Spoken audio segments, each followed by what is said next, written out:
días a todos, bienvenidos a una nueva edición de El Interruptor. Estamos en nuestra semana de hackear al empresario, donde estamos invitando a los empresarios más taquilla y queremos meternos en su cerebro para que nos cuenten todos los secretos y los atajos para que en este fin de semana largo como que la piense y de verdad comience la primavera con esta motivación para comenzar tu empresa, tu negocio. Ya está sentado Maximiliano Raide. Un aplauso para él.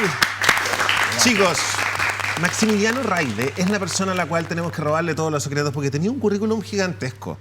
Primero, no estudiaste ni civil ni comercial, sino que estudiaste Derecho. Sí. Fuiste columnista de El Mercurio en Economía y Negocios de la revista Capital, de Poder y Negocios del diario El Mostrador, de la revista America's Q. El 2006 fue elegido por la revista Caras como el emprendedor del año. En el 2007, uno de los perfiles como uno de los jóvenes con más proyección en Chile. Fundaste Jóvenes Líder el 2006 en alianza con Economía y Negocios.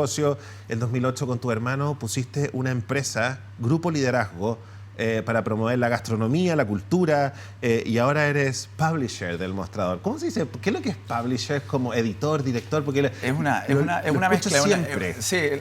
Aparentemente viene de práctica más de medios de afuera, que particularmente muchos de ellos son digitales.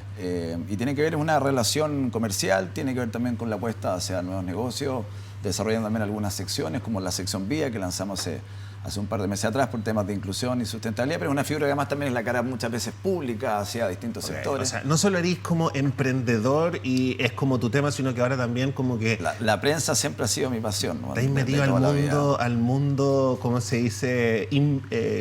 ¿Cómo se dice? Este mundo tan que hoy en día no sabéis para dónde va de la prensa, ¿no? Claro, porque hay un cambio importante en los últimos años de lo que era la prensa impresa a la prensa digital, pero particularmente yo diría que mi gran motivación hoy día es una institución que lanzamos hace pocos meses, se llama Acceso Justo, y que tiene que ver con temas de inclusión y discapacidad y cómo mejoramos los accesos para las personas de discapacidad.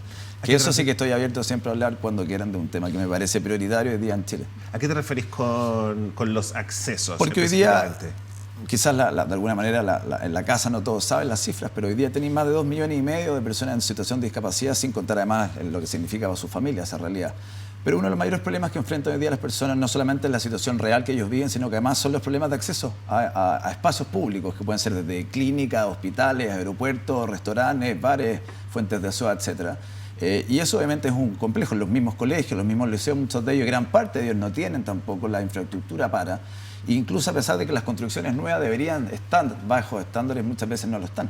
Entonces hay ciertos temas que tienen que ver hoy día con la situación de las personas en discapacidad o con diferencia, que están totalmente votadas. Yo creo que hoy día, y lo he dicho en los últimos meses, así como creo que hay temas que son prioritarios para Chile, como tiene que ver con la educación, la vivienda, el tema de la AFP y la ISEP, creo que hay una gran realidad, que yo creo que en ese sentido ha sido la gran deuda de Chile, que es particularmente el tema de la discapacidad en Chile y cómo enfrentamos este problema, cómo de alguna manera generamos un aporte o cambiamos esa realidad. Porque eso es lo que me parece hoy día más complejo, es que llevan décadas, José Miguel, en la misma situación. Y lamentablemente en Chile, cada 2 años nos acordamos de las personas de discapacidad con la Teletón y la gente va a donar y siente que finalmente solucionó el problema, pero eso son 2 días, es un tema puntual, pero esta realidad sigue finalmente ocurriendo todos los días y no ha cambiado. Por más que generemos de alguna manera o presentemos proyectos. Hay muchos proyectos en el Congreso que se han presentado en los últimos años, les he hecho seguimiento prácticamente a todos. Y ni uno ha llegado a nada. ¿Me entiendes? Entonces, al final son puras buenas intenciones. De las pocas iniciativas que yo te puedo decir que creo que ha generado algo fue lo que pasó hace algunos meses atrás, que lo lideró el Ministerio de Desarrollo Social con el gobierno de la presidenta Bachelet, que fue la modificación a la ley laboral, donde finalmente se generó una modificación real. Y en la práctica le permite que las empresas, las grandes empresas hoy día puedan contratar un porcentaje de personas con discapacidad. Es un pequeño paso, pero existen muchos más. ¿Sabéis qué? Me parece súper fascinante que hayas partido la entrevista con este ejemplo, porque yo sé que hay mucha parte de la audiencia de nuestro público que le interesan heavy los temas sociales. Sí. Y como poder dar el ejemplo, y aquí viene la pregunta, ¿cómo esta gente interesada en los temas sociales puede hacer una empresa con esto? ¿Cachai? Porque pareciera que la palabra empresa sería lo último lejano, algo muy lejano, y decir, como sabéis que tú podéis armar una empresa, podéis vivir de esto en rigor, podéis dar trabajo a gente y también podéis hacer de que la misión y el motor de tu empresa sea una causa justa. ¿Cómo se hace eso? ¿Qué consejo le daría a una persona, a una mina que es animalista, por ejemplo? Mira, yo particularmente nunca he contado mi historia personal porque en el fondo tampoco soy ningún personaje relevante. Pero hoy día vamos a hackear. Pero te voy a contar algo que yo creo que es interesante porque creo que hay mucha gente en la casa que puede estar pasando por situaciones parecidas. A mí me pasó, yo salí del colegio y cuando quise entrar a la universidad por razones familiares, mi papá en el fondo, que era un empresario, le tocó vivir toda la crisis asiática y las consecuencias fueron que un día para otro teníamos $1. Wow. Y me tocó entrar a la universidad sin $1 y no tenía plata, por lo tanto no es como hoy día, que creo que se ha avanzado bastante. Yo tuve que pedir un crédito de consumo en un banco porque además fui a una universidad privada donde no se generaba todavía un modelo de financiamiento. Pero en paralelo, como no tenía tampoco plata para pagar el crédito de consumo, que tenía que pagarlo todos los meses, no en 10 años más o 5 años más, me tuve que poner a trabajar como mozo mientras estudiaba. Lo que además fue una mayor dificultad, porque en Chile lamentablemente no se genera un incentivo para que la gente trabaje y estudie. Y estudiaba en la universidad y después me iba a trabajar a un bar, el Publicity, que estaba en el Bosque, que me dieron la oportunidad de poder trabajar. Y yo diría que ese fue el primer cambio en mi vida, porque un día para otro me permitió de alguna manera darme cuenta que existía gente al igual que yo que estaba en una realidad, que muchos de ellos estudiaban en institutos o estudiaban en universidades, pero que en el fondo no tenían $1. De esa realidad, José Miguel, me tocó, yo diría, fue lo que me marcó en mi vida, porque a pesar de que finalmente en mi casa había, entre todos estábamos tratando de ayudar, yo tenía más hermanos chicos que había que seguir de alguna manera pagándoles el primero del colegio, me di cuenta que hay una oportunidad, que es como de alguna manera piensa muchas veces un emprendedor. Y partí con un modelo de empresa, en el fondo trabajando con pequeños negocios en distintas industrias.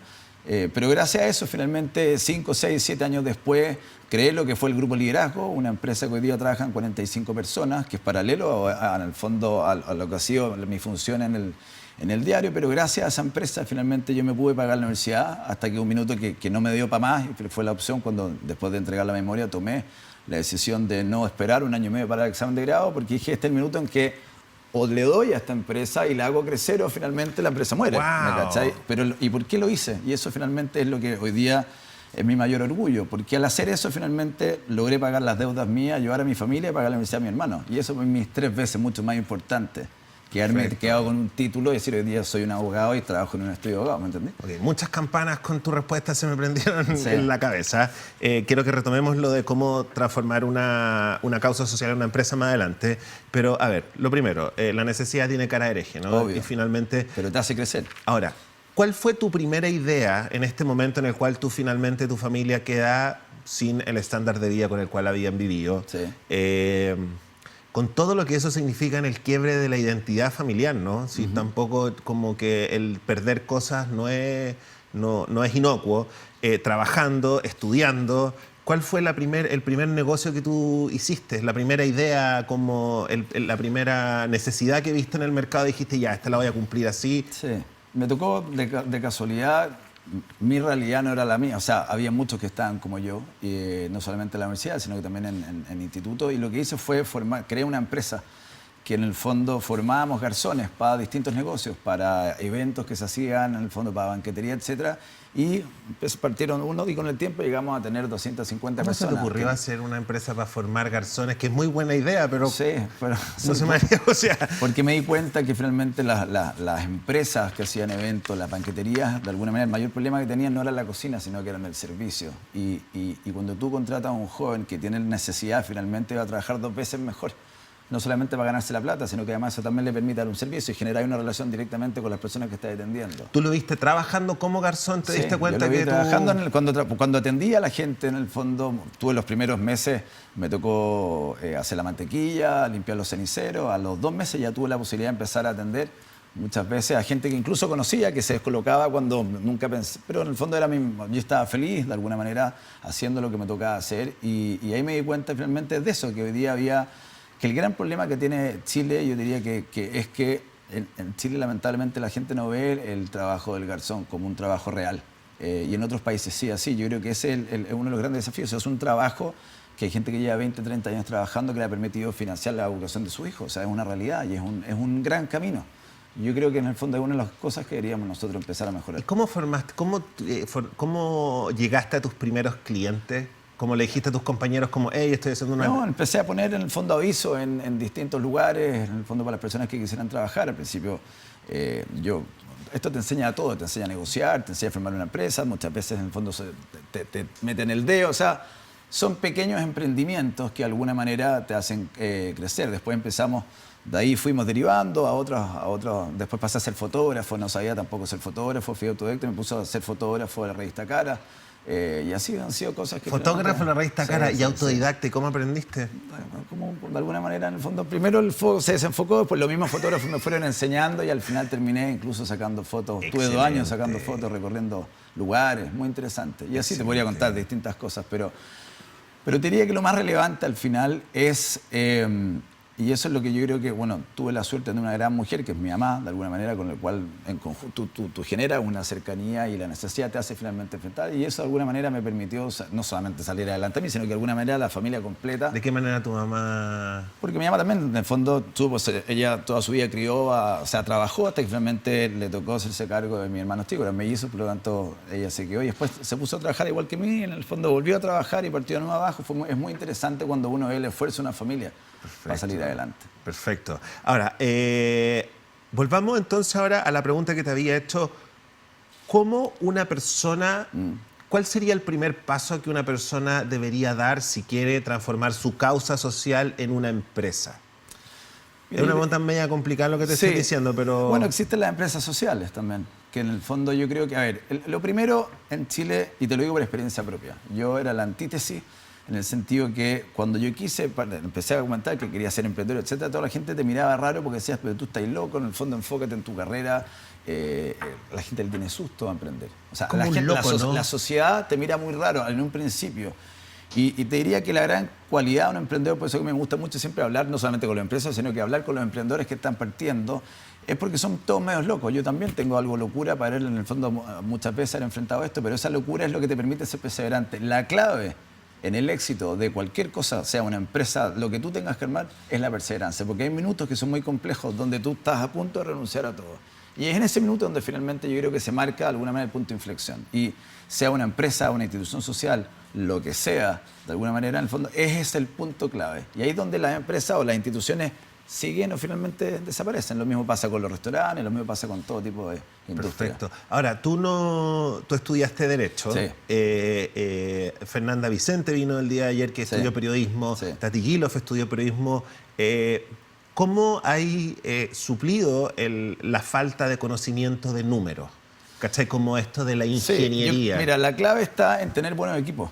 Al final es un error pensar que las empresas son exitosas solamente por las personas que las lideran. Las empresas o las instituciones son exitosas finalmente por los equipos que existen. Ellos son los que te permiten finalmente lograr objetivos. Yo diría que acá, yo no soy experto en números, quizás tengo la capacidad para ver oportunidades donde otros no la ven, pero en el fondo yo me apoyo en todo. O sea, en temas legales me apoyo con las personas que saben más que yo, en temas comerciales lo mismo, vaya armando, ¿me entendí? Y eso finalmente te permite ir armando equipos, aunque partáis con una empresa chica, vais sumando colaboradores, al principio son voluntarios, hay distintas maneras, pero yo diría que de lo que más he aprendido en la vida es conversando con gente que ya es mayor, que me han entregado su experiencia de vida, y eso finalmente también te permite muchas veces cuando estás en situaciones que no tienes claro dónde tienes que ir o en quién apoyarte, bueno, uno toma ese consejo y por ahí sigue. Perfecto. Me imagino que este trabajo de aprendiz de fotógrafo es un ejemplo de eso, ¿no? Ahí, claro. De que eres autodidacta. De hecho, hoy día en la mañana estábamos hablando con la Cami, nuestra productora, que nos había contado que se había quedado hasta tarde diseñando una revista, y le decía, eres diseñadora. Me dijo, no, pero me enseñaron Photoshop y Illustrator y ahora diseño memorias para ciertas empresas, y es como... Ese es nuestro equipo, ¿sí o no? Eso es como... Yo te diría que la gran universidad, y esto suena un poco cliché, pero al final es la calle, la universidad de la vida. O sea, yo todo lo que he aprendido en mí lo he aprendido observando y viendo distintas instancias. Esa era una de las campanas que me había sonado, que es el hecho en el cual tú finalmente estás a punto de titularte de abogado, ¿no? Y decides no titularte cuando estás a punto de titularte porque finalmente decís, tengo que ponerle el diente a mi empresa. Obvio. Y creo que eso es traicionar todo. Claro. ¿Cachai? Es como quién eres. Eres como no se puede confiar en ti. Pero es muy complejo, pero me ha tocado estudiar empresas de afuera y me he dado cuenta que gran parte, para no citar a los típicos que siempre la gente cita, que es Mark Zuckerberg, Steve Jobs, sino que en el fondo personajes que hoy día no son conocidos, pero que han logrado empresas. Yo lo hice porque estaba con las deudas hasta el cuello de la universidad, porque tenía que pagar mes a mes en el fondo estos créditos de consumo que seguían creciendo, porque además me di cuenta que si no hacía ese paso, finalmente iba a tener a mi hermano en la misma situación que yo. Y en ese punto me di cuenta que era clave dar ese paso para poder consolidar una empresa que 10 años después, 15 años después, estoy muy orgulloso de lo que hemos creado, de las áreas, en el fondo, de la industria y con la gente con la cual trabajamos, porque en el fondo tenemos desde cafeterías, en el fondo hasta áreas culturales y te puedo decir que en el fondo todas las personas que trabajan ahí no es que sean en el fondo un gran modelo de empresa. Nosotros tratamos de hacer la empresa la medida que podamos para lo mejor para ellos. Ellos tienen familia y tú tratáis también de alguna manera de que esa gente que trabaja contigo finalmente tenga un retorno. ¿Y cuál es el secreto para no escuchar a la gente que te está diciendo que eres loco? Sí. Porque igual como que en rigor que lo conversemos acá es como, sí, me decían loco, suena como simpático, ¿no? Pero creo que en el minuto los que hubo que te digan loco. Sí, y más que loco incluso. ¿No? Mira, yo te diría que el gran tema acá en Chile, y eso en el fondo lo he conversado siempre, es que versus quizás la sociedad de otros países, y esa es la razón por la cual el chileno sale poco afuera. Si tú te fijas, ya hay otros países que por necesidad han salido a trabajar afuera. El chileno es muy cómodo, todos somos cómodos por distintas cosas, pero yo te diría que en general el gran tema acá está en cómo damos un paso más adelante. Yo lo hice la medida que pude y me tocó muchas veces cerrarme, creer lo que estaba haciendo era el camino correcto. Obviamente que uno también tiene susto, porque en el fondo el fracaso acá en Chile es muy mal visto. Sí. Pero yo te diría que eso es un tema que está mal. O sea, no tiene nada de malo fracasar. La clave está en cómo tú te levantás después de fracasar. ¿Me entendéis? En este caso, yo traté de seguir mi instinto y eso es lo que me permitió hoy día finalmente estar donde estoy y te vuelvo a decir, no solamente porque las empresas no solamente son para ganar plata o para tener gente trabajando, finalmente es cómo uno va construyendo algo en el tiempo. Yo además tuve la suerte que gracias a esas empresas puede financiar de alguna manera las necesidades básicas de uno, ¿me cachai? Pero he logrado, en el fondo, gracias a eso, crecer como persona y estoy muy contento de lo que hemos logrado todos estos años. Oye, ayer, de hecho, justo Fernanda Vicente decía que el fracaso hoy en día en el mundo de los emprendedores es visto como una medalla, como una marca de guerra, ¿no? Sí. Que de hecho se espera que fracase. Si no hay fracasado es como, ¿qué es lo que está pasando acá? ¿Cuál ha sido el condoro más grande que tú te has mandado? ¿Y cómo saliste de ahí? Yo te dije que esta entrevista iba a ser emocional, total. y íbamos a tener que meternos en lugares. Pero sí. Para entender de que uno se condorea nomás, po. Uno se manda condoro, uno las caga. ¿Y cómo se sale de ahí? Yo diría que más que uno son varios. Ya, porque finalmente uno de alguna manera... Yo diría que lo primero es... y puede sonar insulto, pero es el servicio de impuesto interno. El mayor problema que tiene hoy día un emprendedor es el servicio de impuesto interno, porque muchas veces uno no tiene, tú me preguntáis por la preparación comercial, yo te diría que la clave en una empresa está en la contabilidad. Okay. Y ahí donde finalmente, donde uno muchas veces es ignorante, porque uno no toma cursos en el fondo, pero la contabilidad es tan importante, no solamente el contador, que es tu mano derecha, sino que cómo tú te presentas finalmente. Y me pasó que un contador que tenía de alguna manera su rol era finalmente pagar el IVA, no pagó el IVA 1, 2, 3, 4 meses, y realmente uno asumía que en el fondo, y el equipo con el cual tenía asumía que se había pagado, y realmente nos dimos cuenta que debíamos 4 meses de IVA y tuvimos que no solamente pagar las multas, sino que además tú sentís que de alguna manera, yo siempre toda mi vida he tratado de pagar todos los impuestos y me parece que hay que ser correcto, pero tú me preguntas, yo diría que la esencia y en mi caso puntual, uno de los mayores temas era, y ahí entendí obviamente la importancia del contador y que obviamente los impuestos en el fondo siempre tienen que ser prioridad en una empresa, por eso tú tienes que pagar siempre el IVA en el día que tengas, no alargarlo. Perfecto. Eso han sido, yo diría, que una de las grandes razones para que quiebren muchas empresas que no entienden finalmente la importancia de lo que significa pagar los impuestos a tiempo. ¿Y cómo saliste de ese condoro? Tuve que ir a hablar directamente con las personas del Servicio de Impuesto Interno y explicarles en el fondo directamente, como te estoy contando a ti, decirle, mira, nosotros somos emprendedores que estamos partiendo y no tenemos en el fondo una estructura de contabilidad. Ahora, ese es un condoro que en rigor te sucedió que tú sabías que estaba incorrecto. Sí. Pero te cambio la pregunta. ¿Qué cosa creías tú que era correcta y que con el tiempo te dijiste como, no, esto no es como yo pensaba, ¿cachai? Y no solo eso, sino que mi manera de pensar, la verdad es que no solo no funcionó. ¿Me entendí? ¿Cuál fue el primer golpe al ego en rigor? Es que creo que el ego, el empresario y el ego tienen una... Va muy vinculado. Sí, y es como un arma de doble filo, porque finalmente uno tiene que tener el ego lo suficientemente grande como para empujar una idea, a pesar de que todo el mundo te está diciendo que no, pero también a veces el ego te traiciona en el sentido de que tú creís que tu manera de hacer las cosas es la correcta y la vida te va enseñando de que no, de que vaya a llegar al punto B de todas maneras, pero los caminos son otros. Entonces, ¿cuál fue ese primer golpe al ego que cachaste que tú no eras tan choro? A ver, en mi caso... ¿Entendías lo que voy yo, no? Sí, total. Yo partí joven, en el fondo, por decirlo de alguna manera, 17, 18, me tocó por circunstancias de la vida, también tener la experiencia de estar en instancias dentro y fuera de Chile. Muchas veces eran foros o conferencias vinculadas a los actores del poder mundial. Y eso obviamente que te hace sentir a los 25 años... ¿Cómo cuáles? Ponte tú a ver, québrate. No. O sea, pero igual hay que decir que nosotros tuvimos como que cambiar la hora de grabación porque este es un gallo muy incómodo, muy solicitado, así que estamos muy agradecidos. Yo feliz, porque además creo que es un gran programa. O sea, lo que estoy haciendo acá es hablar de los temas que yo creo que hoy día son importantes. No, efectivamente, me tocó estar en conferencias en las Naciones Unidas, conferencias en el Departamento de Estado de la Casa Blanca, prácticamente conocer a los presidentes, en el fondo, que hoy día lideran los grandes países, lo mismo con los empresarios. Entonces, tú realmente decís, mira, tengo 25 años y al lado puedo tener a Putin o finalmente está personajes que tú los has leído toda tu vida en las revistas de afuera. Entonces, cuando yo llegaba para acá, en el fondo me pasaba que realmente estaba sentado escuchando a un profesor y decía, hace 2 días atrás finalmente estuve escuchando al gallo que está liderando la empresa más grande del mundo. Entonces, mira, y te voy a decirlo más, nadie te prepara para el éxito. Y esto me lo dijo alguna vez alguien, me dijo, nadie te prepara para el éxito en el minuto que finalmente el ego es el gran problema hoy día. Y yo te diría que en las universidades muchas veces el problema es que los profesores tienen un ego tan alto que al final muchas veces los mismos alumnos terminan compartiendo eso, como que el éxito tenga que ir con él. Pero me pasó que de alguna manera, y eso fue una de las razones por las cuales hoy día estoy además en la prensa, yo creía que la política era el camino para, de alguna manera, ser un aporte en términos de políticas públicas y de sociedad. Y me di cuenta que al final la política hoy día, por distintas razones que uno está viendo hoy día en la misma agenda, no es la institución o no es realmente el sector donde tú podés cambiar un país. Y yo tomé la decisión de renunciar a la política y vincularme a los medios de comunicación. Además, tengo la historia de que mi abuelo también estuvo vinculado a los 60 a algunos medios de comunicación y siempre me habló del rol que los medios de comunicación tenían que tener en la sociedad.